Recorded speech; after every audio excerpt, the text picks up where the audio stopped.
Sudah memasuki awal pekan, saudara, saatnya Anda menyaksikan Kompas Bisnis bersama saya Yan Rahman. Dan Kompas Bisnis di hari Senin ini akan membahas yang satu ini terkait dengan MSCI yang membekukan lagi rebalancing dari saham RI, di mana ini kita terpantau selama sepekan terakhir bahwa IHSG rontok. Keputusan Stanley Capital International atau MSCI ini membekukan lagi rebalancing saham RI dianggap oleh sejumlah ekonom menjadi sinyal bahwa rally pasar modal domestik belum ditopang pondasi yang juga kuat.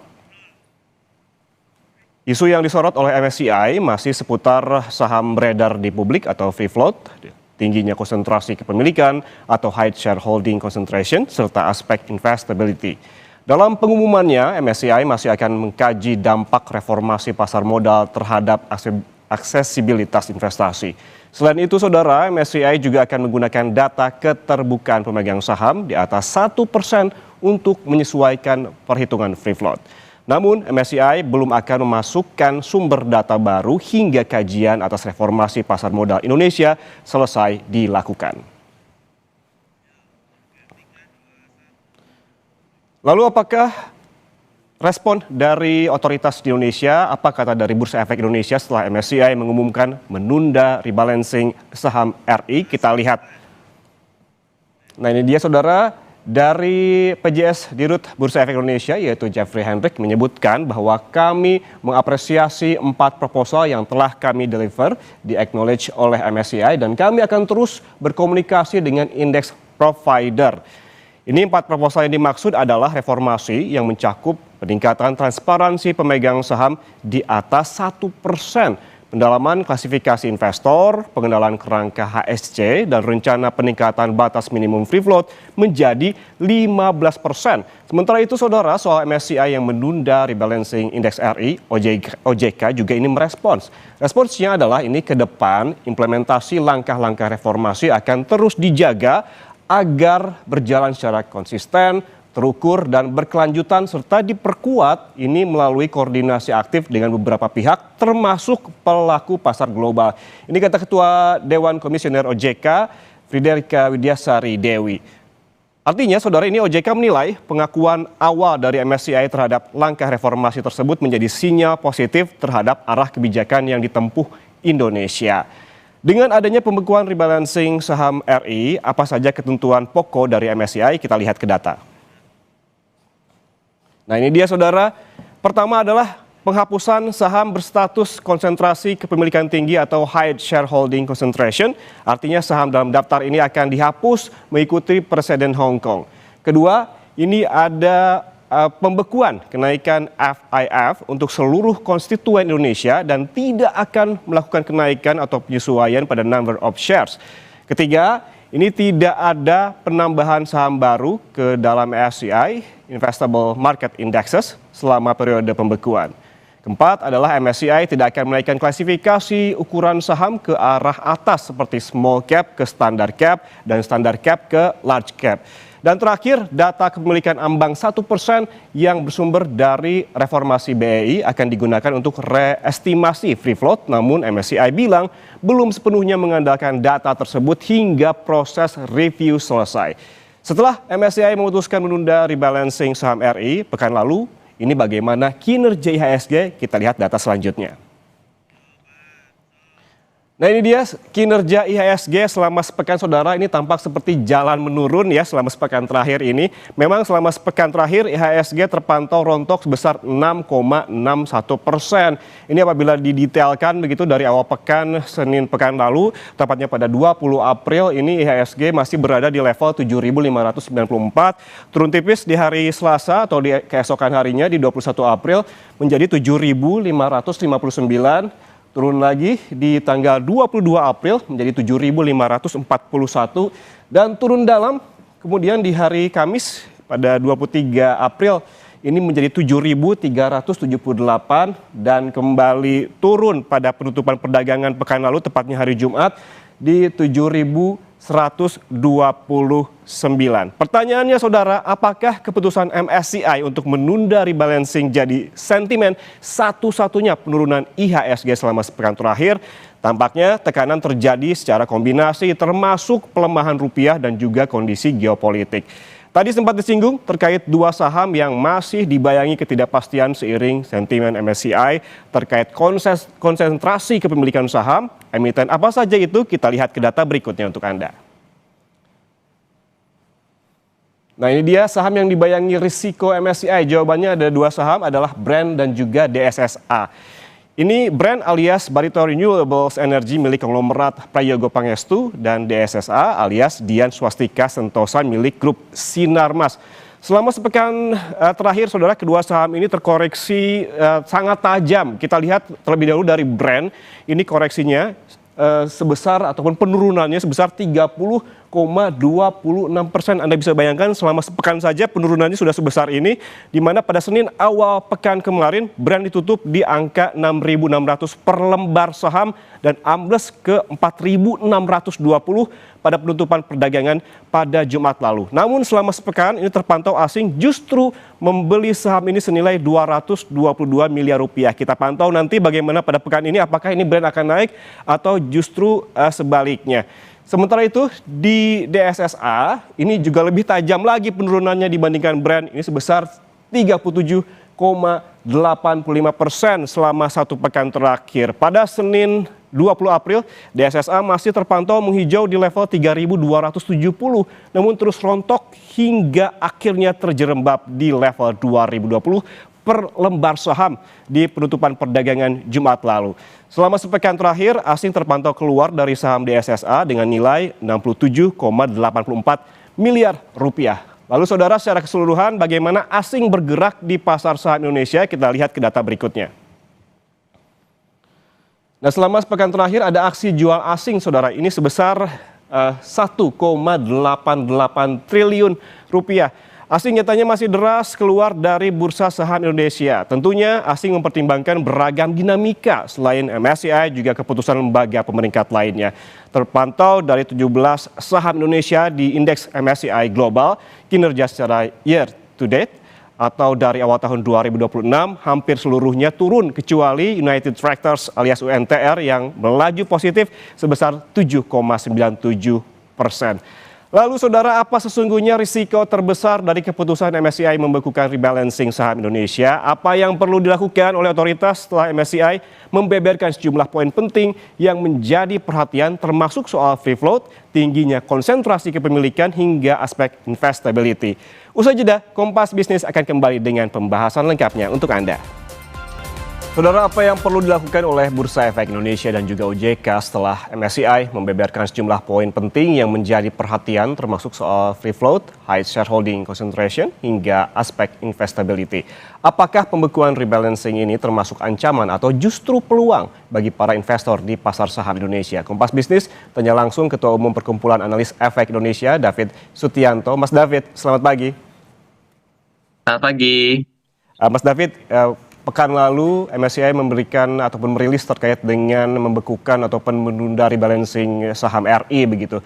Menurut Anda, apa risiko terbesar dari keputusan MSCI ini menunda rebalancing saham Indonesia? Oke, kalau kita lihat dari resiko terbesarnya, tentu dalam hal ini adalah yang tadinya kita harusnya mendapatkan dana masuk ya untuk beberapa saham yang mungkin akan masuk ke indeks MSCI, tapi kali ini kita tidak mendapatkan hal tersebut karena kita di-freeze. Jadi capital outflow-nya terjadi karena tekanan rupiah dan juga mungkin karena concern ada beberapa emiten yang mungkin akan keluar dari MSCI, tapi kita nggak dapat exposure terhadap emiten-emiten yang nanti akan masuk ke dalam indeks MSCI ataupun sebagai pengganti dari emiten yang mungkin akan keluar. Nah, ini karena adanya aksi freeze tadi. Jadi dalam hal ini kita ada outflow, tapi kita nggak dapat inflow-nya gitu. Itu yang menyebabkan akhirnya indeks kita juga cukup tertekan dan foreign-nya juga cenderung melakukan net sell. Ada outflow berarti ya, risiko terbesar dari keputusan dari MSCI ini.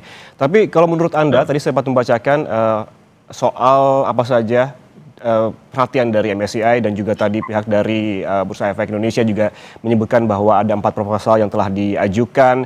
Ini menurut Anda 4 proposal yang diberikan Bursa Efek Indonesia apakah belum cukup kuat untuk meyakinkan MSCI? Ya, jadi kalau saya lihat sih 4 proposal ini sebenarnya sangat-sangat inline sama seperti proposal-proposal sebelumnya sudah diajukan juga, yang memang dalam hal ini adalah BI dan OJK ini fokus ke transparansi, likuiditas, dan juga untuk governance-nya. Jadi di antaranya adalah untuk transformasi kepemilikan UBO. Nah, cuman dalam hal ini memang kalau kita mengikuti yang MSCI mau, tentu di sini ada beberapa pros dan cons-nya. Pros-nya memang bursa kita ini transformasi jadi bagus, kemudian keterbukaannya juga jadi lebih baik. Akan tapi cons-nya adalah apakah emiten-emiten kita ini sudah inline belum dengan standar yang baru ini. Karena misalkan begitu kemarin bursa merilis high concentration list misalkan. Nah, itu ternyata ada dua emiten yang memang ada di MSCI dan yang memang menjadi sorotan, ternyata memang dari sisi high concentration list-nya itu mereka juga masuk gitu. Dan itu mengakibatkan tekanan jual kepada emiten-emiten tersebut, dan tentu saja ini juga semakin menguatkan dugaan kalau emiten-emiten tersebut akan dikeluarkan dari indeks MSCI. Nah, kalau mereka dikeluarkan, tentu kan ada outflow ya. Nah, sekarang kita tinggal melihat inflow-nya ini nanti di emiten yang seperti apa gitu. Sebelum kita membahas soal dua emiten tadi yang disebutkan ataupun dimention oleh Mas David, sebetulnya apa sih kalau melihat tadi proposal dan juga perhatian dari MSCI, apalagi yang perlu dilakukan oleh Bursa Efek Indonesia dan juga OJK dalam hal ini? Ya, jadi dalam hal ini memang Bursa Efek Indonesia dan juga OJK melakukan langkah-langkah terbaik ya dengan melakukan komunikasi dengan MSCI, bertanya mereka ingin seperti apa, mengajukan proposal yang mungkin sesuai dengan keinginan dari MSCI itu sendiri, yaitu bagaimana nanti pasar modal kita ini bisa semakin terbuka dan juga bisa sesuai dengan standar bursa-bursa global di dunia. Ini memang situasi yang tidak enak buat Indonesia, karena begitu kita melakukan transformasi, kita membuka data, tentu ada beberapa data yang mungkin kurang elok untuk terlihat, akan tetapi memang kalau ini tidak dilakukan, tentu pasar modal kita nggak akan naik kelas. Dan kalau ini dilakukan dengan baik, pasar modal kita pasti akan naik kelas untuk ke depannya. Mhm. Artinya masih banyak PR begitu ya yang harus dilangsungkan ataupun dilaksanakan oleh Bursa Efek Indonesia dan juga OJK. Tapi kalau kita lihat dan juga tadi saya sempat bacakan dan presentasikan terkait dengan ketentuan-ketentuan pokok yang menjadi concern dari MSCI dalam rilisnya, ini mulai dari soal penghapusan saham HSC, pembekuan kenaikan FIF dan juga NOS, tidak ada penambahan saham baru dan lain-lain. Apa yang perlu dicermati dari ketentuan pokok ini oleh Bursa Efek Indonesia dan juga OJK? Ya, tentunya kalau kita lihat yang pertama high concentration list-nya ya, saya rasa itu memang sudah dilakukan oleh Bursa Efek Indonesia. Terus kemudian kalau kita lihat dari yang diminta sama MSCI, sebenarnya ini apa yang sedang dikerjakan oleh Bursa Efek dan OJK juga gitu. Jadi dalam hal ini saya tidak melihat MSCI meminta sesuatu yang baru atau sesuatu yang tidak inline dengan transformasi yang dilakukan sekarang. Nah, ini good news-nya adalah BI dan OJK telah bekerja dan juga telah berjalan sesuai dengan inline, ya dalam hal ini selaras dengan keinginan dari MSCI, tinggal bagaimana nanti delivernya, dan juga dalam hal ini ada juga kita harus melihat juga bagaimana nanti dampaknya terhadap dari market kita. Jadi kalau misalnya kita melihat ini bagus dilakukan ya, tapi dalam hal ini memang tentu ada beberapa isu yang memang harus bisa di solving juga, yaitu salah satunya adalah dengan tadi misalnya ada free float 15%, seberapa cepat emiten-emiten di Indonesia ini bisa memenuhi free float tersebut, lalu kemudian juga high concentration list. Nah, nanti kita akan lihat seberapa cepat emiten-emiten yang sudah termasuk di dalam list tersebut untuk bisa mendistribusikan kepemilikan sahamnya kepada pihak-pihak lain. Artinya ini bahwa Bursa Efek Indonesia dan OJK sudah bekerja inline sesuai dengan concern dan juga keinginan dari MSCI, tinggal tunggu waktu begitu rilisnya pada bulan-bulan ke depan. Kalau kita lihat kebijakan yang diambil oleh MSCI terkait dengan menunda rebalancing ini, sebetulnya ini kalau Anda melihat sebuah ancaman atau justru peluang? Saya melihatnya ini sebenarnya sebuah peluang ya. Jadi dalam hal ini kita sedang melakukan transformasi, tentu di dalam prosesnya kita kurang nyaman ya dengan transformasi yang dilakukan, banyak peraturan yang dirubah, kemudian banyak transformasi yang dilakukan. Tapi dalam hal ini kita harus melihat sisi positifnya adalah begitu nanti Bursa dan OJK selesai melakukan transformasi ini, supposed to be harusnya market kita menjadi market yang lebih baik dengan transformasi yang lebih baik. Nah, dalam hal ini memang kalau kita melihat kalau reformasi ini berhasil, Indonesia justru bisa naik kelas.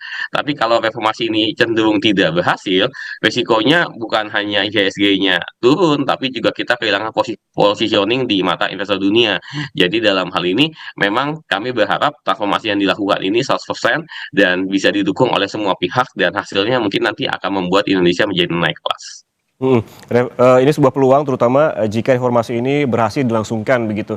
Kalau kita pantau juga, Ya. ini Mas David, bisa ditampilkan di layar soal kinerja IHSG selama sepekan terakhir, ini seperti jalan yang terus menurun begitu, terjal begitu Mas David.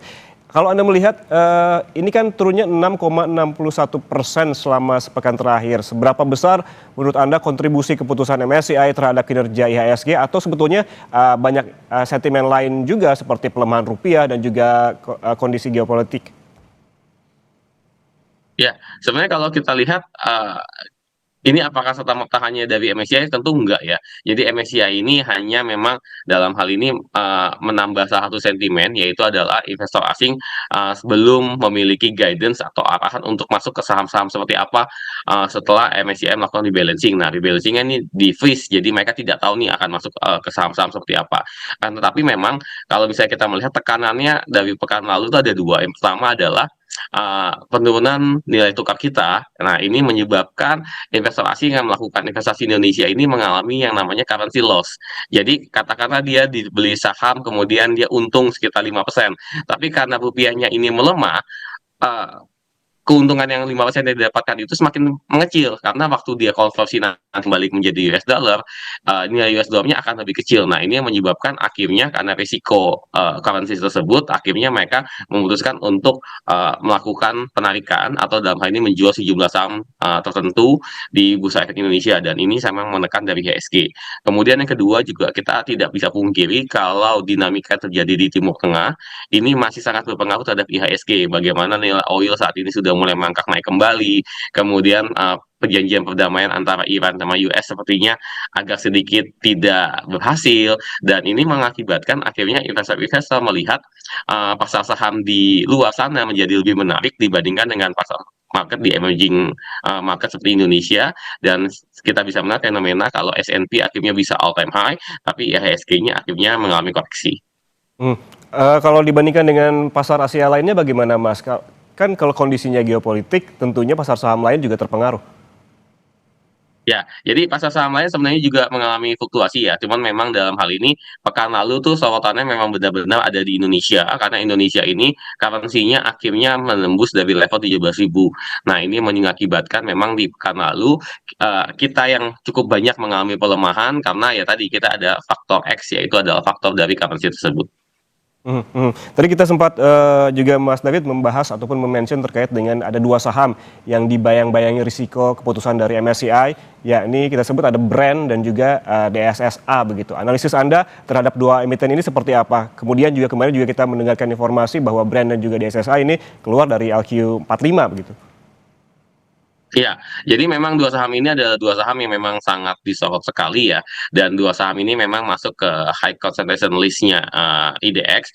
Berarti dalam hal ini, statement yang dikeluarkan dari FTSE, kemudian juga MSCI terkait dengan 2 saham ini yang memang memiliki free float yang sangat rendah, ini proven. Begitu IHSG, begitu Bursa Efek Indonesia mengeluarkan high concentration list-nya. Nah, tentu saja dalam hal ini kan cukup banyak investor yang melakukan aksi jual terhadap saham ini. Akan tapi ingat, kedua saham ini high concentration list. Artinya apa? Kepemilikan pihak ketiga selain dari ultimate shareholder itu under di bawah dari 5%. Jadi kalaupun dijual semua sahamnya, saya rasa selama nanti si shareholder tetap ingin mengkeep harga saham tetap tinggi, kemungkinan besar penurunan ini agak terbatas. Tapi memang kalau misalnya kita melihat dampaknya terhadap the whole capital market kita, tentu ini tetap akan berdampak negatif terhadap IHSG karena bagaimanapun ada aksi jual di 2 saham yang punya market cap cukup besar. Nah, ini tetap pasti akan memberikan tekanan terhadap IHSG itu sendiri. Oke, menyeret IHSG begitu ya, apalagi kita melihat, Brand dan juga BBCA begitu yang, balap-balapan terkait dengan market cap. Terkait juga dengan MSCI ini memicu kekhawatiran pelaku pasar, Mas David, utamanya soal potensi arus keluar dana asing yang selama sepekan saja terpantau keluar 1,88 triliun rupiah. Apakah kekhawatiran pelaku pasar ini menurut Anda relevan dan seberapa besar rebalancing ini berpotensi justru menciptakan inflow asing? Ya, jadi justru ini yang kita agak sesalkan ya, begitu di-freeze lagi kemarin, kayak kita sudah tahu ya ada kemungkinan beberapa saham kita mungkin akan keluar dari, MSCI list-nya ya. Akan tetapi karena tidak dilakukan rebalancing, di-freeze, kita sudah tahu akan ada yang keluar, tapi kita belum dapat clue anytime saham-saham mana yang mungkin akan bisa menggantikan gitu. Kan tapi memang kekhawatiran itu akan ada, akan tapi saya melihat di sini justru maka tidak perlu panik ya, karena bisa kita lihat ya, fundamental kita masih baik dan kita masih juga cukup banyak emiten-emiten yang cukup bagus yang mungkin nanti bisa menggantikan 2 emiten tersebut. Nah, tapi nanti yang perlu kita perhatikan adalah seberapa cepat nanti MSCI ini bisa melakukan rebalancing kembali. Karena kalau dia masih melakukan freeze terus-menerus, Hmm. tadi outflow-nya terjadi, inflow-nya tidak akan terjadi karena tidak ada saham-saham baru yang dipublikasikan oleh MSCI yang menjadi layak untuk investasi di Indonesia. Nah, kita berharap MSCI bisa segera melepas dari freeze tersebut sehingga nanti bisa ada saham-saham baru yang menggantikan saham-saham yang akan keluar dari list MSCI tersebut, dan saham-saham baru ini tentu yang bisa akan menjadi penopang juga. Dan kalau saya melihat memang ada cukup banyak kandidat-kandidat saham baru yang memang bisa berpotensi untuk menggantikan emiten-emiten yang mungkin akan keluar dari MSCI list. Oke, harapan kita bersama seperti itu karena memang untuk menghilangkan kekhawatiran begitu, kepanikan di pasar, karena memang seperti disebutkan oleh Mas David bahwa market tidak perlu panik, banyak emiten yang bagus, fundamental kita juga cenderung stabil begitu. Terima kasih Ketua Umum Perkumpulan Analis Efek Indonesia David Sutianto atas waktunya bersama kami di Kompas Bisnis, Mas. Sehat selalu.